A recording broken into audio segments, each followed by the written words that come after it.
Hello बच्चों, आज हम लोग पढ़ने वाले हैं एनसीईआरटी एक्सरसाइज के क्वेश्चन नंबर 10 to 18। इससे पिछली वाली वीडियो में हम लोगों ने 1 to 9 क्वेश्चन ऑलरेडी पढ़ लिए हैं। अगर वो वीडियो आपने अब तक नहीं देखी है तो आप ऊपर दिए गए लिंक पे पहले वो वीडियो देख लीजिए, फिर उसके बाद क्वेश्चन नंबर 10 से स्टार्ट करिए। ठीक है, तो फिलहाल अभी शुरू करते हैं क्वेश्चन नंबर 10 से। क्वेश्चन नंबर 10 बोल रहा है हमसे, how many 176 ohm resistors in parallel are required to carry 5 ampere on a 220 volt line। ठीक है, कितने रेजिस्टर्स 176 ओम की लगेंगे पैरेलल में। ठीक है, कितने लगेंगे वो ये पूछ रहा है। एक रजिस्टर है हमारे पास 176 ओम का।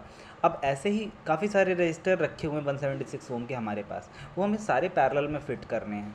ठीक है, और हमें इस तरीके से फिट करने हैं कि वो जो करंट रिक्वायर हो उनके अंदर से जो करंट जाए वो 5 एम्पियर का जाए।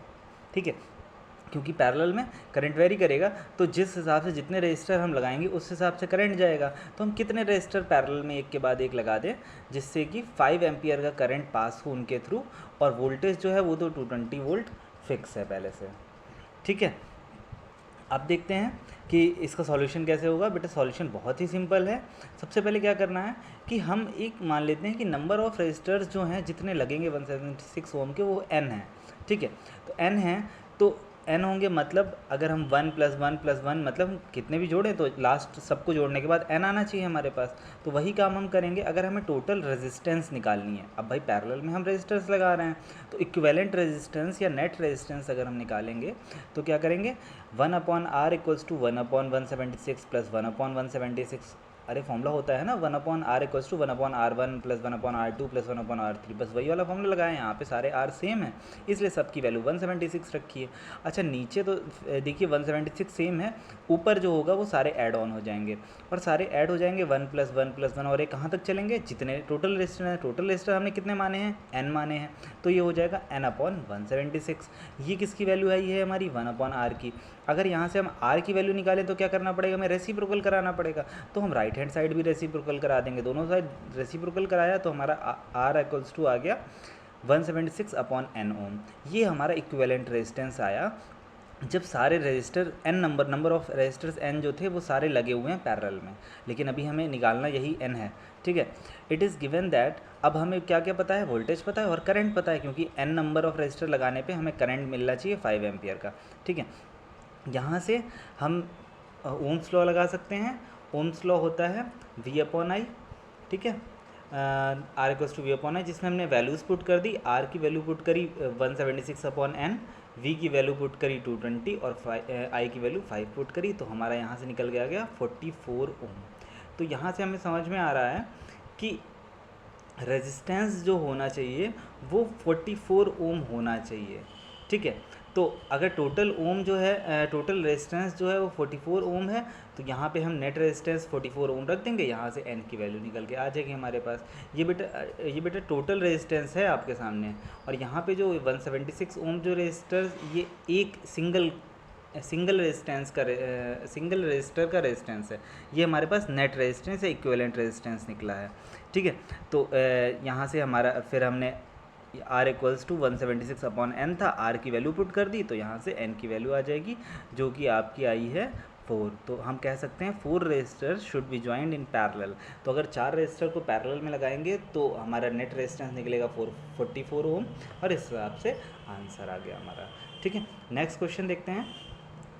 Show how you would connect 3 resistors each of resistance 6 ohm so that the combination has resistance of 9 ohm and 4 ohm। ठीक है बेटा, बहुत ईजी है कि आपको 3 रेजिस्टर्स दिए गए हैं 6 ओम के। जैसे पिछली बार में 176 ओम के 4 रेजिस्टर निकले थे ना हमारे पास, ऐसे ही इस बार 6 ओम के क्या है, 3 रेजिस्टर्स दिए गए हैं। अब उनको हमें अपने हिसाब से हिट एंड ट्रायल मेथड से, मतलब कभी सीरीज़ में लगाना है, कभी पैरेलल में लगाना है, कभी 2 सीरीज़ 1 पैरेलल में, कभी 1 पैरेलल 2 सीरीज़ में, इस तरीके से कनेक्ट करना है। और हमारा जो नेट रेजिस्टेंस निकलना चाहिए वो एक बार एक कंडीशन में 9 ओम आना चाहिए और दूसरी कंडीशन में 4 ओम आना चाहिए। तो चलिए एक कंडीशन हम नॉर्मल मान लेते हैं। 3 रेजिस्टर किसके हमारे पास 6 ओम के हैं। अगर हम तीनों को लाइन से लगा दें, सीरीज़ में लगा दें, तो सीरीज़ के नेट रेजिस्टेंस का फॉर्मूला क्या होता है, या इक्विवेलेंट रेजिस्टेंस का अगर फॉर्मूला पूछो तो R = R1 plus R2 plus R3 होता है। तो हम 3 बार 6 को ऐड करेंगे, 6 प्लस 6 प्लस 6, तो क्या हो जाएगा 18 हो जाएगा। क्या आपसे कहीं भी 18 पूछ रहा है? नहीं पूछ रहा, आपसे कह रहा है 9 आना चाहिए या फिर 4 आना चाहिए। तो हम क्या करेंगे, मतलब या टोटल सीरीज़ या टोटल पैरेलल में नहीं हो रहे हैं, या तो 2 सीरीज़ 1 पैरेलल, इस तरीके से कुछ कॉम्बिनेशन बनेगा। मैं आपको डायरेक्ट फिगर दिखा देता हूँ, आप सॉल्व करके निकालिएगा। तो फर्स्ट कंडीशन में जब हमें 9 ओम रेजिस्टेंस लाना है, तो हम क्या कर रहे हैं, पहले दो रेजिस्टेंस को पैरेलल में लगा रहे हैं और इन दोनों रेजिस्टेंस के साथ एक को सीरीज़ में जोड़ रहे हैं। देखिएगा, 2 पैरेलल के साथ में एक सीरीज़ को जोड़ा है, और हमें अगर 4 ओम का रेजिस्टेंस चाहिए है तो 2 सीरीज़ के साथ में एक पैरेलल को जोड़ा है। ठीक है, आप डिफरेंस समझ रहे होंगे दोनों में, पहले दोनों पैरेलल थे, उसके साथ में एक सीरीज़ किया है, बट यहाँ पे 2 सीरीज़ में है और एक पैरेलल में है उनके साथ में। तो ये अंतर है। आप यहाँ से इक्विवेलेंट रेजिस्टेंस निकालेंगे तो इसकी 4 ओम और उसकी 9 ओम निकलेगी। आप इसको करके देख लीजिएगा, कोई डाउट आता है तो आप मुझसे पूछिएगा, मैं आपको कमेंट में क्लियर कर दूंगा। चलिए 12th क्वेश्चन की तरफ बढ़ते हैं।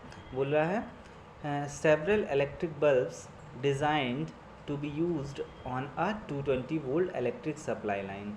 ठीक है, कुछ इलेक्ट्रिक बल्ब्स हैं, सेवरल इलेक्ट्रिक बल्ब्स, कुछ इलेक्ट्रिक बल्ब हैं जिनके नंबर्स हमें नहीं पता हैं, उनको डिज़ाइन किया गया है 220 वोल्टेज पे यूज़ करने के लिए। ठीक है, आर रेटेड 10 वॉट, उनकी पावर जो है हमें 10 वॉट दी गई है। एक जो बल्ब की पावर है वो 10 वॉट है। ठीक है, how many lamps can be connected in parallel. अब बिल्कुल सिमिलर, थोड़ा सा क्वेश्चन उससे सिमिलर जा रहा है जो हम लोग ऑलरेडी पढ़ चुके हैं। वहाँ पे रेजिस्टेंस था, यहाँ पे बल्ब बोल दिया गया है। बेटा बल्ब के अंदर भी तो रेजिस्टेंस ही लगा होगा, बस यहाँ पे पावर का इंक्लूड कर दिया गया है। ठीक है, तो क्या है यहाँ पे, अब कितने बल्ब हमें चाहिए होंगे पैरेलल में, मतलब कितने रेजिस्टेंस हम पैरेलल में लगाएंगे with each other across the 2 wire of 220 volt, वही 220 वोल्ट के अलॉन्ग, अगर maximum allowable current is 5 ampere. अगर हमने करंट जो है वो सप्लाई किया है 5 एम्पियर, ज़्यादा से ज़्यादा हम 5 एम्पियर का करंट सप्लाई कर सकते हैं। ठीक है, ये क्वेश्चन है। तो सबसे पहले तो बेटा आप देखिए कि हमें दिया क्या क्या हुआ है, हमें पावर दी हुई है, वोल्टेज दिया हुआ है, और फाइनली एक करंट दिया हुआ है जो मैक्सिमम अलाउबल करंट है। ठीक है, तो सबसे पहले देखिए हमें पावर दिया गया और वोल्टेज दिया गया। क्या हमारे पास कोई फॉर्मूला होता है पी वी और आई का? हाँ बेटा होता है, P equals to V into I. तो P equals to V into I होता है। यहाँ पे हमें पी पता है, वी पता है, लेकिन आई नहीं पता है, तो वो फॉर्मूला हम सबसे पहले यूज़ करेंगे। तो P equals to V into I होता है, वी नीचे चला जाएगा आई निकालने के लिए, आई रह जाएगा इधर, I equals to P upon V बन जाएगा। वहाँ से हमारे पास क्या निकल के आया, करंट निकल के आया।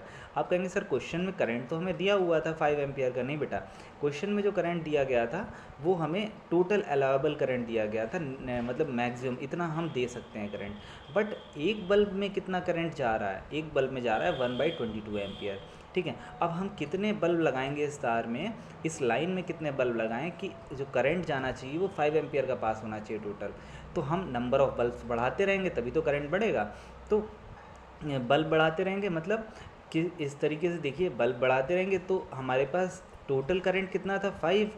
अब हम कितने बल्ब लगाएं कि ये 1/22 जो करंट आया है वो आ जाए, हमारे पास 5 आ जाए। तो हम n इंटू, मतलब ये है total current, number of bulbs into एक में करंट, ईच में करंट। अगर ईच का करंट हम नंबर ऑफ़ बल्ब से मल्टीप्लाई कर देंगे तो टोटल करंट हमारे पास निकल के आ जाएगा।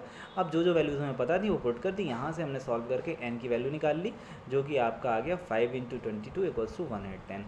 मतलब हमें 110 इलेक्ट्रिक बल्ब चाहिए होंगे इस कंडीशन के लिए कि मैक्सिमम अलाउबल करंट 5 एम्पियर हो जाए।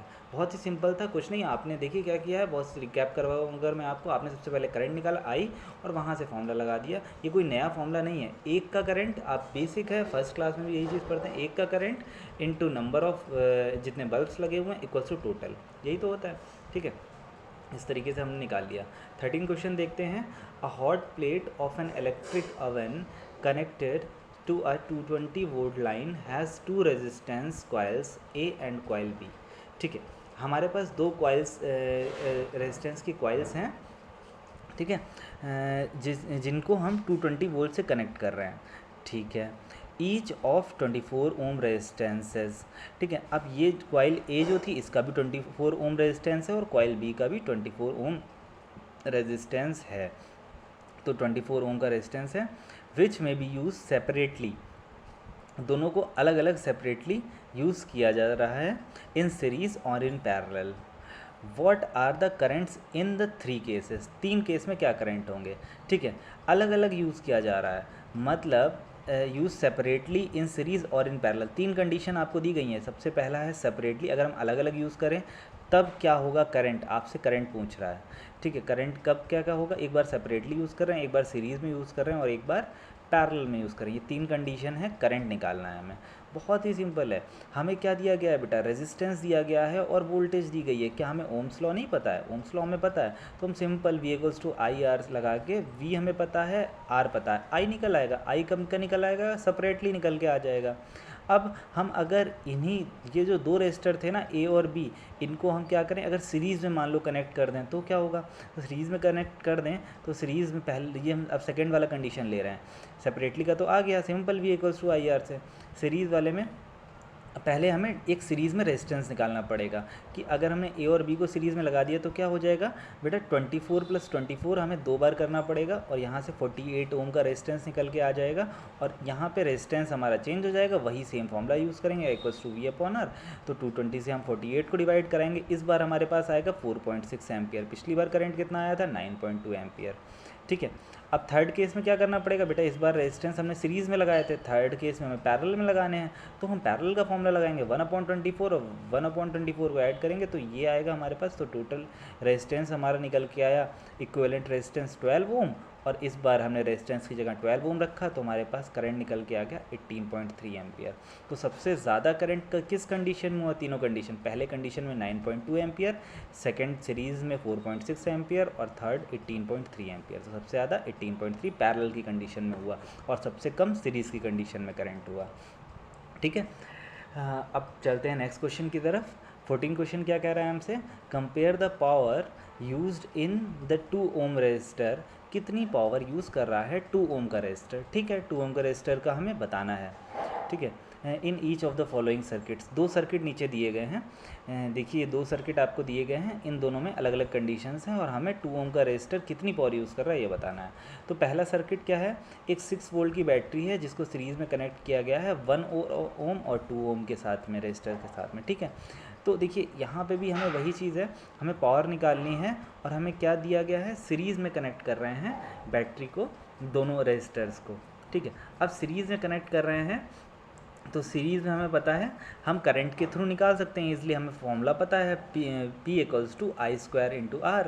तो वही फॉर्मूला हम यूज़ करेंगे क्योंकि हमें पावर ही निकालनी है, ठीक है। यही तो बोला है, कंपेयर द पावर, पावर हमें कंपेयर करनी है तो पहले हमें पावर ही निकालनी पड़ेगी। फॉर्मूला हमें पता है I² R। यहाँ से हम पहले तो नेट रेजिस्टेंस निकालते हैं, 1 ओम और 2 ओम अगर सीरीज़ में कनेक्टेड होंगे तो नेट रेजिस्टेंस कितना निकलेगा, आप सिंपली बता सकते हैं R1 + R2 मतलब 3 ओम। 3 ओम हमारा रेजिस्टेंस निकल के आ गया सीरीज़ की कंडीशन में। अब हमें फॉर्मूला पता है P equals to I² R। I क्या है, करंट क्या है, करंट बेटा 2 एम्पियर, ये हमने कहाँ से निकाला, ये हमने ओम्स लॉ से निकाला, I equals to V/R। R अभी हमने निकाला था, वोल्टेज हमें क्वेश्चन में दी गई है 6 वोल्ट, यहाँ से करंट निकल के आ गया, करंट निकल के आ गया, हमने पावर का फॉर्मूला लगा दिया, पहले करंट निकाला फिर पावर का फॉर्मूला लगा दिया I² R। अब I² R मतलब I हमारा कितना निकला था 2 एम्पियर, 2 × 2 × रेजिस्टेंस, आप कहेंगे रेजिस्टेंस सर 3 ओम था लेकिन रेजिस्टेंस भी 2 रखा तभी तो 8 आंसर आएगा, 2 × 2 = 4 × 8। तो रेजिस्टेंस 2 ओम क्यों रखा हमने, रेजिस्टेंस बेटा 2 ओम इसलिए रखा क्योंकि हमसे क्वेश्चन में पावर किसके अलॉन्ग पूछ रहा था, 2 ओम के रेजिस्टर के अलॉन्ग पूछ रहा है, ना कि 3 ओम के, टोटल के अलॉन्ग पावर नहीं पूछ रहा है, कह रहा है कि 2 ओम के रेजिस्टर के अलॉन्ग कितनी पावर होगी, तो हम रेजिस्टेंस को भी 2 ओम ही रखेंगे। जब हमने कैलकुलेट किया करंट तब तो हमने 3 एम्पियर निकाला, लेकिन जब हम पावर निकालेंगे तब 2 ओम के अकॉर्डिंग निकालेंगे, ठीक है। अब क्या है, अब आते हैं सेकेंड पार्ट पे। सेकेंड पार्ट में क्या है, पैरेलल। तो पैरेलल में क्या होता है, वोल्टेज सेम रहती है क्योंकि यहाँ पे करंट सेम रहता है, इसलिए हमने करंट के अकॉर्डिंग निकाला। अब पैरेलल की कंडीशन में क्योंकि 4 वोल्ट की जो बैटरी है वो पैरेलल में कनेक्टेड है किसके साथ, 12 ओम और 2 ओम के रेजिस्टर के साथ। तो यहाँ पे क्या करेंगे, हम वोल्टेज निकालेंगे। तो वोल्टेज ऑलरेडी हमें दी हुई है क्वेश्चन में, कितनी दी थी वोल्टेज, देखिए ये 4 वोल्ट दिया हुआ है, 4 वोल्ट की बैटरी है ना, तो यहाँ पे V² की जगह हम कितने रख देंगे 4 × 4 और R की जगह पे हम अपना 2 ओम ही रखेंगे। क्यों, क्योंकि हमें पावर जो है वो 2 ओम के रेजिस्टर में ही निकाल ली है, ना कि 12 और 2 ओम के रेजिस्टर के अकॉर्डिंग निकाली है, हमें सिर्फ 2 ओम के अकॉर्डिंग निकालनी है, ठीक है। तो यहाँ से हमने फॉर्मूला लगाया P = V² R और वहाँ से हमारा 8 वाट ही आ गया। तो हम देख रहे हैं चाहे सीरीज़ में हमने कनेक्ट किया या पैरेलल में कनेक्ट किया, हमें दोनों कंडीशन में 8 वाट ही, दोनों 2 ओम के रेजिस्टर में दोनों कंडीशन में हमें 8 वाट ही पावर मिली, ठीक है, नेक्स्ट क्वेश्चन की तरफ बढ़ते हैं। 2 lamps, one rated 100 watt at 220 volt. 2 lamp हैं, एक को 100 वॉट की सप्लाई दी गई है 220 वोल्ट पे, ठीक है, 100 watt at 220 volt. The other 60 watt at 220 volt. Voltage देखिए सेम है यहाँ पे। एक 100 वॉट का आपका जो रेट किया गया है लैंप है ना, एक 100 वॉट का लैंप है आपके पास और एक 60 वॉट का लैंप है, और आप दोनों को सेम वोल्टेज दे रहे हैं। Are connected in parallel. अब क्या किया हमने, इन दोनों को पैरेलल, दो लैंप थे ना, इन दोनों को हमने पैरेलल में कनेक्ट कर दिया इलेक्ट्रिक मेन सप्लाई में। What current is drawn from the line if the supply voltage is 220 volt. Already बोल रखे हैं कि 220 वोल्ट हम सप्लाई कर रहे हैं, दोनों को पैरेलल में कनेक्ट किया है। अब करंट कैसे ड्रॉन होगा? बेटा सिंपल है, बहुत ही ईजी क्वेश्चन है, आप खुद से भी सोच सकते हैं। उतनी देर से हम लोग वही फॉर्मूला बार बार पढ़ रहे हैं, वही फॉर्मूला में फिर इसमें वही यूज़ करना है कि हमें क्या क्या दिया गया है। सबसे पहले आप ये देखिए, हमें देखिए बेटा पावर दी गई है और वोल्टेज दी गई है। तो पावर और वोल्टेज क्या कुछ फॉर्मूला हमें मिल रहा है? यस, हमें फॉर्मूला मिल रहा है, P = V × I। आई मतलब हम यहाँ से करंट निकाल सकते हैं, ठीक है। तो सबसे पहले तो current drawn by first lamp, पहले तो हम फर्स्ट लैम्प का करंट ड्रॉन निकाल लेते हैं। यहाँ से आई क्या निकलेगा? P = V × I के फॉर्मूले से आप आई निकाल लीजिएगा, तो आपका आ जाएगा 5/11 एम्पियर, ठीक है, क्योंकि I = P/V हो जाएगा। V नीचे आ जाएगा ना, इधर P के नीचे आ जाएगा, तो उधर सिर्फ I बचेगा लेफ्ट हैंड साइड, और I = P/V हो जाएगा, वहाँ से 5/11 एम्पियर निकलेगा। सिमिलरली हम सेकेंड केस के लिए पावर निकालेंगे, सॉरी करंट निकालेंगे, तो आ जाएगा 3/11 एम्पियर। अब दोनों करंट हमें पता लग गया, और दोनों करंट को हम पैरेलल अरेंजमेंट में ऐड करेंगे, तो पैरेलल अरेंजमेंट में वोल्टेज सेम रहती है, करंट डिफर करता है, इसलिए करंट दोनों जगह अलग अलग हो रहा है। तो यहाँ पे हम I1 + I2 को ऐड कर देंगे, और टोटल ऐड करने के बाद आ जाएगा 8.11 या 0.73 एम्पियर, ठीक है।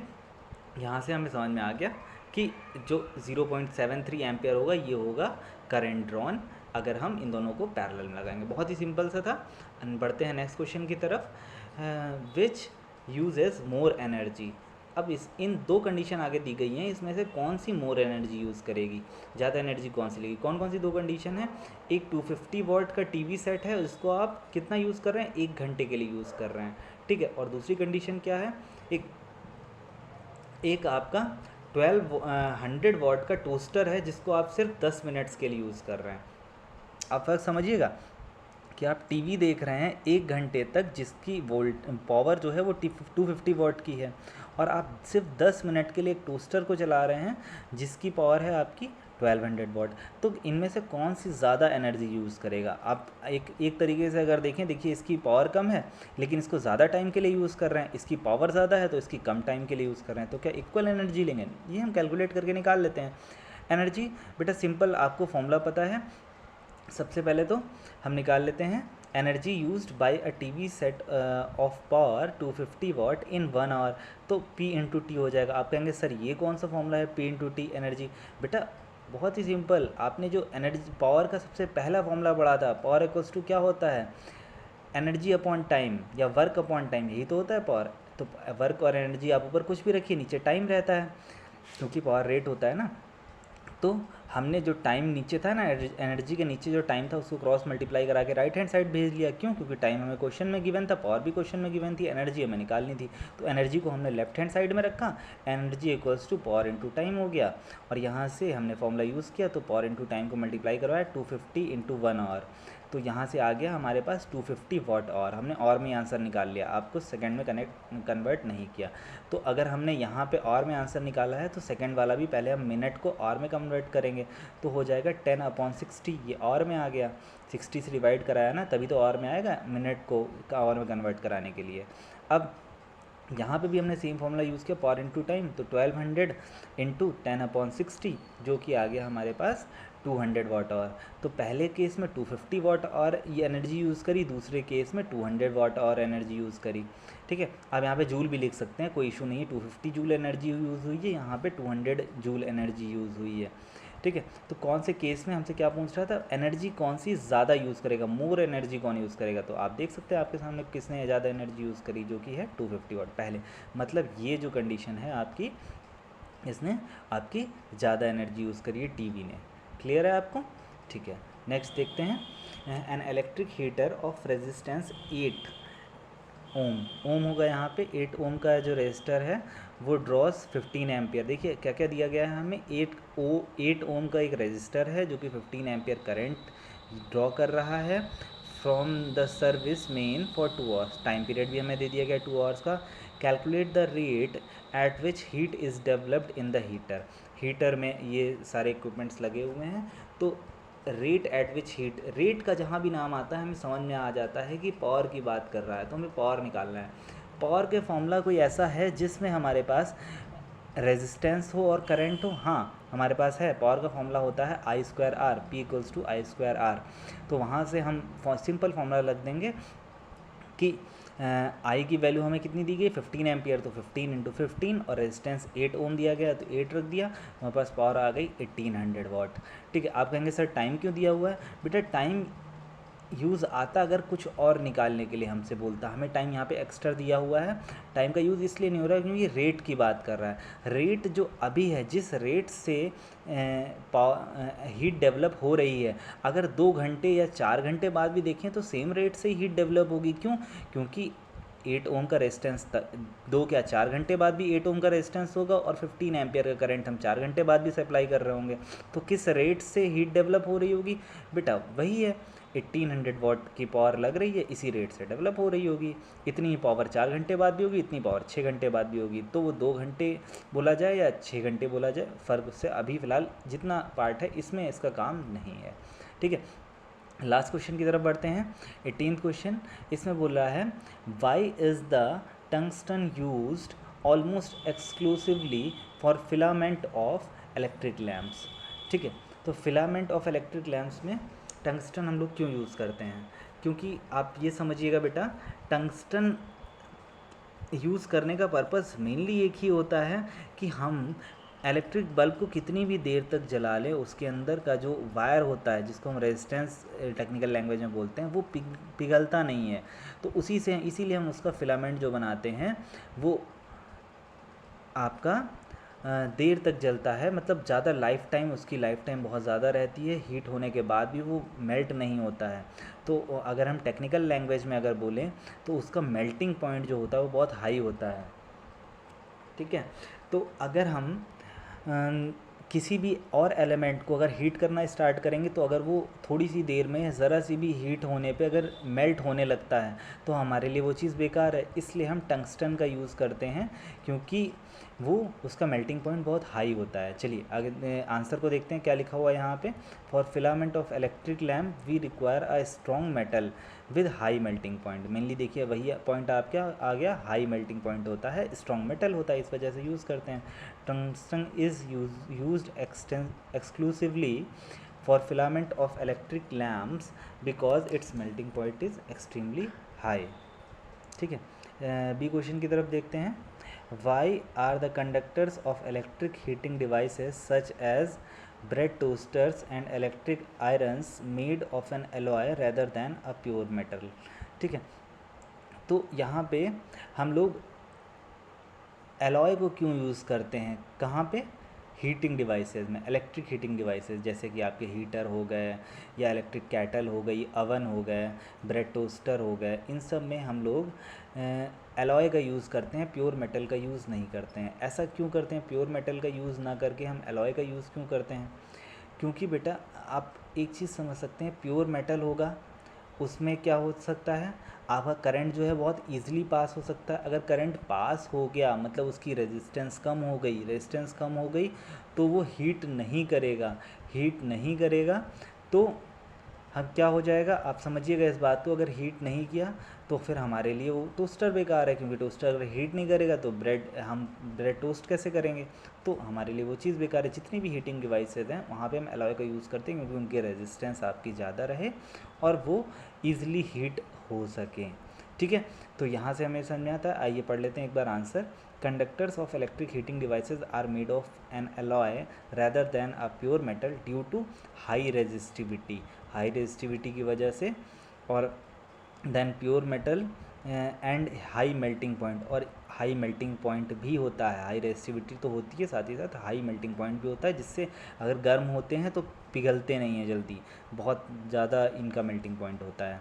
To avoid getting oxidized at high temperature, अगर टेम्परेचर हाई होता है तो ऑक्सीडाइज नहीं होते हैं या कहें मेल्ट नहीं होते हैं। Why is the series arrangement not used for domestic circuit? बेटा बहुत ही जनरल नॉलेज का क्वेश्चन है, आपको पता होना चाहिए कि हम लोग डोमेस्टिक सर्किट्स में, जो घर में हमारे पूरा सर्किट इलेक्ट्रिसिटी का वायर्स जो पड़े होते हैं वो हमेशा पैरेलल का अरेंजमेंट में होते हैं, सीरीज़ में नहीं होते हैं। क्यों सीरीज़ में नहीं होते हैं ये आप समझ सकते हैं। जैसे फॉर एग्ज़ाम्पल कोई एक रेजिस्टेंस है, इसके बाद आपने दूसरा बल्ब लगाया, तीसरा बल्ब लगाया, चौथा बल्ब लगाया, सब एक दूसरे से कनेक्टेड हैं और फिर आपने उसका कनेक्शन पूरा कर दिया, एक सर्किट के अंदर कर दिया। अब क्या हुआ, एक बल्ब मान लीजिए फ्यूज़ हो गया, एक बल्ब फ्यूज़ हो गया तो क्या होगा, बाकी बल्ब क्या होंगे, अब एक बल्ब से सर्किट ओपन हो गया, सर्किट ओपन हो जाएगा तो करंट फ्लो नहीं करेगा, तो बाकी बल्ब भी काम करना बंद कर देंगे। तो ये एक मेन रीज़न होता है जिसकी वजह से हम लोग क्या करते हैं, सीरीज़ की बजाय पैरेलल में करते हैं। पैरेलल में क्या होता है, अगर एक सर्किट आपका बेकार भी हो गया, एक बल्ब फ्यूज़ भी हो गया, सर्किट ओपन भी हो गया, बाकी सर्किट तो क्लोज रहेंगे, तो इस वजह से हम क्या करते हैं, पैरेलल में अरेंजमेंट करते हैं, जो भी घर के इक्विपमेंट्स में होता है। Series arrangement is not used for domestic circuits as current to apply all appliances remain same in spite of different resistance. पहली बात तो करंट भी सेम रहता है सीरीज़ में, ठीक है, and every appliance can not be switched on off independently. वही चीज़ है कि अगर आप एक को ऑफ़ करेंगे, एक फ्यूज़ होगा तो सारे फ्यूज़ हो जाएंगे, या एक को आप अगर ऑफ़ भी कर देते हैं, मतलब कनेक्शन जो है वो डिस्कनेक्ट कर देते हैं, तब भी आपका सारे अप्लायंस आपके काम करना बंद कर देंगे, ठीक है। इस क्वेश्चन की तरफ बढ़ते हैं, डी की तरफ। How does the resistance of wire vary with its area of cross section? Resistance जो होते हैं वायर के वो कैसे वेरी करते हैं एरिया ऑफ क्रॉस सेक्शन के हिसाब से? तो बेटा यहाँ पे आप एक फॉर्मूला आप मतलब रिमाइंड कर लीजिए, जो आपने याद किया हुआ है उससे आपको समझ में आ जाएगा। हमने फॉर्मूला पढ़ा था R equals to rho L upon A. तो जो R इक्वल्स टू हम लोगों ने पढ़ा, A उसके डायरेक्टली प्रोपोर्शनल है या इन्वर्सली प्रोपोर्शनल है? एरिया ऑफ क्रॉस सेक्शन की बात कर रहे हैं ना, तो A जो है, सॉरी, ए जो है वो आपका डायरेक्टली प्रोपोर्शनल है या इन्वर्सली प्रोपोर्शनल है? तो एरिया जो है वो नीचे आ रहा है, ये R equals to rho L upon A.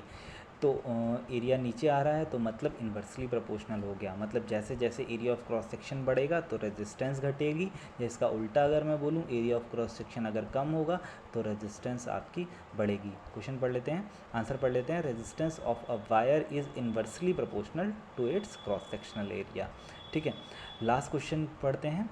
Y are the copper and aluminium wires usually employed for electric transmission? हम जितने भी वायर्स का यूज़ करते हैं उनमें कॉपर और एल्युमिनियम के वायर ही क्यों यूज़ करते हैं? आपको पता भी होना चाहिए, जो घर में वायरिंग होती है, जितने भी वायर्स हम जनरली यूज़ करते हैं वो कॉपर और एल्युमिनियम के बने हुए होते हैं। तो ऐसा क्यों होता है? क्योंकि बेटा कॉपर और एल्युमिनियम जो होते हैं उनकी लो रेजिस्टिविटी होती है। दो फैक्टर्स हैं यहाँ आपके, एक तो उनकी लो रेजिस्टिविटी होती है, तो मतलब करंट को ईजिली फ्लो कराते हैं। दूसरी बात, वो डक्टाइल होते हैं। डक्टाइल का मतलब उनको हम किसी भी शेप में चेंज कर सकते हैं, वो मोड़ भी सकते हैं। अगर डक्टाइल नहीं होंगे तो बेटा वो हार्ड होंगे। जैसे एक रॉड हो गई आपकी, आयरन की रॉड होगी, क्या वो डक्टाइल होती है? वो डक्टाइल नहीं होती है, वो हार्ड होती है आपकी। तो वायर्स जो होते हैं वो डक्टाइल होते हैं, उनको हम किसी भी शेप में ड्रॉन इनटू थिन वायर्स में हम उनको ड्रॉ कर सकते हैं, पतले पतले में बना सकते हैं, तो बहुत थिन हो सकते हैं और उनको टर्न भी कर सकते हैं। उनमें लो रेजिस्टिविटी भी होती है, इसीलिए हम कॉपर और एल्युमिनियम के वायर्स को यूज़ करते हैं इलेक्ट्रिक ट्रांसमिशन में, ठीक है। तो मैंने आपको ये सारे क्वेश्चन पढ़ा दिए हैं। नेक्स्ट वीडियो में हम नेक्स्ट चैप्टर को पढ़ेंगे। मैं ऊपर लिंक दिए दे रहा हूँ आपको नेक्स्ट चैप्टर का, आप स्टार्ट कर सकते हैं। ओके बच्चों, तब तक के लिए मैं इस क्लास को यहीं पे एंड कर रहा हूँ, और कोई भी डाउट अगर आपको आ रहा है तो आप मुझे नीचे कमेंट्स में पूछ सकते हैं, मैं आपको उसका सॉल्यूशन दे दूँगा। ठीक है बच्चों, थैंक यू।